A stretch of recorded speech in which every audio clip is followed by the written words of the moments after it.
Hi friends, అందరూ already Hindi స్కూల్లో చదివే ఉంటారు.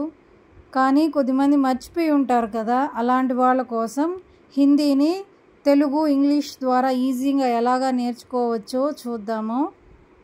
మనకి ఇంగ్లీష్ లాంగ్వేజ్లో నౌను, ప్రొనౌను అలాగే హిందీలో కూడా ఉంటాయి. నౌన్ అంటే నేమ్స్, ఎవరైనా పేర్లని వాటిని డిస్క్రైబ్ చేయడానికి మనం నౌన్ ఉపయోగిస్తాము. లత, గీత, రాము, బుక్ ఇవన్నీ నౌన్స్. ప్రొనౌన్స్ అంటే నౌన్కి బదులుగా వాడేటివి హీ, షీ, ఇట్. ఇవి ఇంగ్లీష్లో మనం ఇలా చూస్తాము. వాటిని హిందీలో ఎలా చెప్పాలో చూద్దాము. మే అంటే నేను, నా గురించి ఏదైనా నేను చెప్పేటప్పుడు మే అని చెప్తాను. తుమ్ అంటే నువ్వు, తూ అంటే నీవు, అంటే నీ గురించి దగ్గర వ్యక్తుల గురించి మనం మాట్లాడేటప్పుడు తూ, తుమ్ ఉపయోగిస్తాము.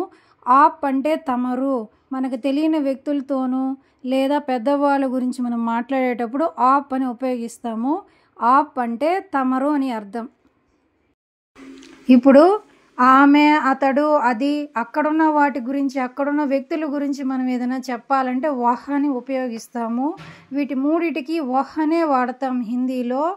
యహ్ అంటే ఇక్కడున్న ఇతను, ఈమె, ఇది, ఇక్కడున్న వ్యక్తి గురించి, వస్తువుల గురించి మాట్లాడడానికి యహ్ అనేదాన్ని ఉపయోగిస్తాము. వహ్ అంటే అతడు, ఆమె, అది. యహ్ అంటే ఇతడు, ఈమె, ఇది. బహువచనానికైతే వే అని వాడతాము. వారు, అవి, ఒకరికంటే ఎక్కువ వ్యక్తులు కానీ, మనుషులు కానీ, వస్తువులు కానీ ఉంటే వారు, అక్కడున్న వాటి గురించి వే అని ఉపయోగిస్తాము. అదే ఇక్కడున్న వ్యక్తులు, వస్తువులు, మనుషుల గురించి అయితే ఏ అని ఉపయోగిస్తాము. నేను మళ్ళీ రిపీట్ చేస్తున్నానండి. వహ్ అంటే అతడు, ఆమె, అది. యహ్ అంటే ఇతడు, ఈమె, ఇది. ఏకవచనం ఇవి రెండు. బహువచనం అంటే వే, ఏ ఉపయోగిస్తారు. వే అంటే అవి, వారు.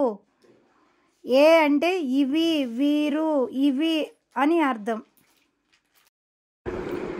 హమ్ అంటే మేము, మనము, అంటే ఎక్కువ మంది మనుషులు మన గురించి కానీ, మేము, మా గురించి కానీ, ఎక్కువ మంది, ఒకరికంటే ఎక్కువ గురించి చెప్పేటప్పుడు హమ్ అని హిందీలో యూజ్ చేస్తాము.